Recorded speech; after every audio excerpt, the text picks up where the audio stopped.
ये तस्वीरें सीधी लाइव पहुंच रही हैं और यहाँ इनके साथ में कुछ चुने हुए पंचायती राज संस्थाओं के प्रतिनिधि भी यहाँ पर मौजूद हैं। जी, क्या कुछ कहना चाहेंगे आज? देखो, सबसे पहले तो मैं जितने भी जिला परिषद के और ब्लॉक समिति के मेंबर साहिबान चुने गए हैं उनको सबको बधाई देता हूं, अपनी तरफ से भी और कांग्रेस पार्टी की तरफ से भी उनको बहुत बहुत बधाई। और जनता को इस बात के लिए बधाई देता हूं कि उन्होंने कांग्रेस समर्थित, कांग्रेस विचारधारा से जुड़े हुए लोगों को ज़्यादा से ज़्यादा संख्या में जिताया है। और मेजॉरिटी जो है आज करनाल जिले में जिला परिषद की जो है 17 मेंबर कांग्रेस विचारधारा से जुड़े हुए जीते हैं। बहुत सारे तो हमारे ऑफिस भी और नामी ग्रामीण आदमी हैं जो कांग्रेस में आइडेंटिफाइड है। और ब्लॉक समिति में भी असंध में मेजॉरिटी जो है हमारे साथियों की आई है।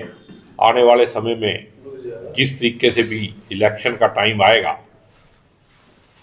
तो ये चेयरमैन भी बनाया जाएगा, बाकी भी सारा सिस्टम जो है वो किया जाएगा। जिस तरह से परिणाम आए, जैसा कि आपका कहना है कि जो प्रूवन कांग्रेसी हैं वो चुनकर गए हैं, तो किस और संकेत कर रही है? ये कांग्रेस की तरफ संकेत है। आने वाला समय है जो कांग्रेस का है और जनता ने बीजेपी को बिल्कुल नकार दिया है। बीजेपी को नकार इसलिए दिया है कि उनकी नीयत और नीति दोनों ठीक नहीं है।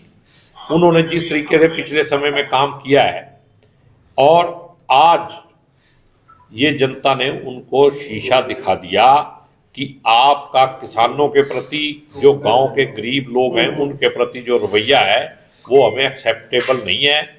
अब वक्त रहते अगर सुधर गए तो ठीक है, वरना तो 8 महीने से किसी भी डेवलपमेंट का एक पैसा भी यहाँ नहीं आया है। और इसके साथ ये एक बात बताऊँ आपको, आज ये संध के अंदर कभी एमपी साहब का नाम सुने आपने? यहाँ आए 3-4 साल का लग जाता। तो आज एमपी साहब यहाँ सरपंचों को वीडियो के थ्रू बुला के सम्मानित करने का नाम लेके मिलने जा रहे हैं। अरे भाई, जब बंदा तो तुम्हारा जीत्या नहीं, कोई जबरदस्ती बुला बुला के फोटो खिंचाने से कोई काम हो जाएगा? और ये वीडियो के खिलाफ कार्रवाई करवाऊंगा मैं। इस वीडियो ने फोन किसके कहने से किया? एमपी सरकार नहीं है। अगर एमपी साहब को किसी को सम्मानित करना था तो बीजेपी पार्टी के थ्रू, अपने वर्करों के थ्रू बुलवाते। सरकार का दुरुपयोग कैसे कर रहे हैं? खर्चा भी सरकार कर रही होगी, कैसे, कौन देगा पैसे ये? और फिर भ्रष्टाचार होगा। जब भ्रष्टाचार होगा तो कौन लूटेगा? जनता लूटेगी। वीडियो भी अगर कल को खर्चा डालेगा तो पैसे कहाँ से आएंगे? ये जो पंचायत के डेवलपमेंट के पैसे आए मैं उन्हीं में से देगा। और मैं पूछूंगा इस वीडियो से, भाई ये आपने कैसे, कहाँ से खर्चा किया, इसका पूरा हिसाब किया जाएगा। और ऐसे सरपंचों को बुला के, ये तो लोकतंत्र की हत्या है। सरकार के व्यवस्था का दुरुपयोग करके बुलाना।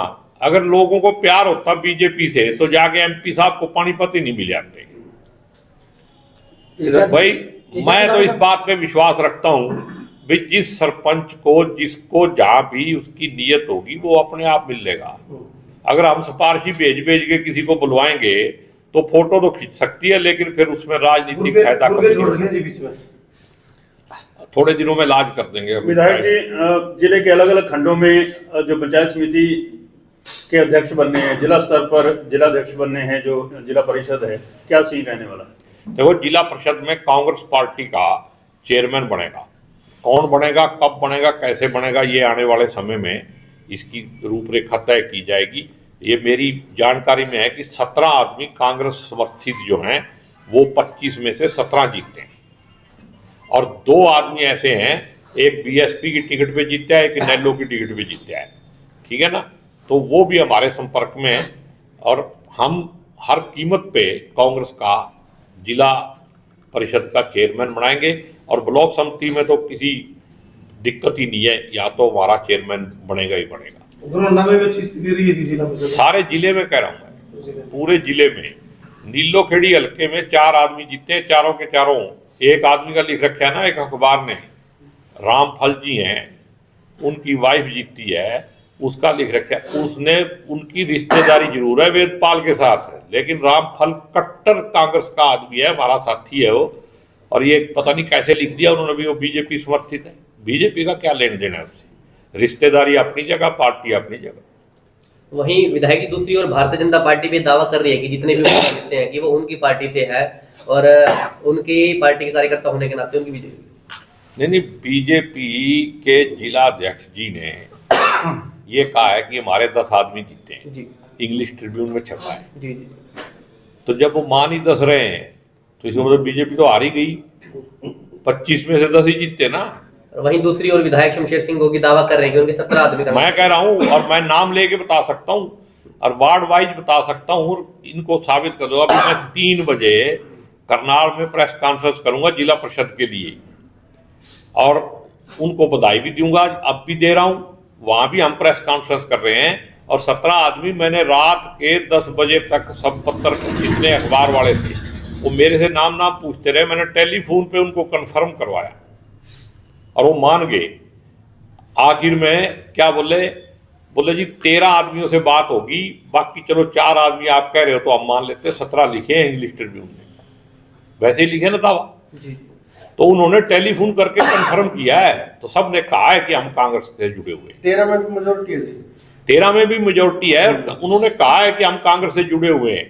और बाकी जो 4 आदमी थे उनका उस टाइम पे, उनमें एक विक्रम है जो ये सगे वाले वार्ड से जीता है, उसका नंबर उस टाइम अवेलेबल नहीं था, लेकिन फिर उसके किसी दूसरे साथी को उन्होंने फोन किया तो उसने कहा जी मैं जेजेपी में था पहले, लेकिन मैंने यहाँ शैलजा जी के नेतृत्व में कांग्रेस ज्वाइन कर ली थी जाट धर्मशाला में, जब इंद्रजीत गुराया और इन सब ने, जो पूर्व जिला अध्यक्ष था जेजेपी का, हम सब ने कांग्रेस ज्वाइन कर ली थी और अब हम कांग्रेस में ही हैं। विधायक जी ये चर्चा है कि सरकार राइट टू रिकॉल कानून लेके आने वाली है, कुछ ऐसा कुछ सरपंचों को विधायक जब तक हटा सकती है, ऐसे चर्चा हो रही है। ईश्वर जी एक बात मैं बताऊं जी, ये सरकार इस तरह का कोई कानून ला नहीं सकती। आपने देखा 27 साल से गुजरात में राज है जी, और मोदी जी प्रधानमंत्री होने के बावजूद 50 रैलियां कर रहे हैं विधानसभा के इलेक्शन के लिए। इसलिए नहीं कर रहे हैं कि बीजेपी की सरकार बने, इसलिए कर रहे हैं कि जो कुकर्म 27 साल में किए हैं, जिन लोगों को दंगों में मरवाया, जिन लोगों के नाम जनता की जमीन अलॉट कर दी कारपोरेट को, और जो इनकाउंटर किए हुए हैं, कहीं उनकी फाइल कोई दूसरी सरकार आ गई तो ना खुल जाए, इसलिए लोगों के पैर पकड़ते फिर रहे हैं दिन रात। हमारा होम मिनिस्टर भी गायब है, हमारा प्रधानमंत्री भी गायब है, पूरी सेंट्रल गवर्नमेंट जो है वो गुजरात में है, देश में कहीं नहीं है। ये हो सकता है कि चुने हुए तो ये प्रतिनिधियों को जो हटाने के आदमी लिए- गलत तरीके से सरकार चलाता है ना, गलत काम करता है सत्ता में रहने के लिए, फिर उसको डर लगता है भी अगर सरकार बदल गई तो तेरा क्या होगा कालिया। ये हो सकता है चुने हुए प्रतिनिधियों को हटाने के लिए ऐसा कानून की बात करी होगी, ये भी तो हो सकता है सर। क्या क्या क्या मैंने जो सिलेक्टेड हुए हैं प्रतिनिधि उनको हटाने के लिए ऐसा कानून की बात कर रही तो हो। डरा ही रहे हैं ना। डरा रहे हैं। अमित शाह जी क्या कह रहे हैं कि दंगों में सबक सिखाया था, देश के नागरिक भी उसको मानते हो और उसको सबक सिखाने की बात भी करते हो, तो वक्त आएगा भगवान के घर में देर हो सकती है, देर नहीं हो सकता, वह सबक आपको भी जनता सिखाएगी। धन्यवाद। बहुत बहुत धन्यवाद सर।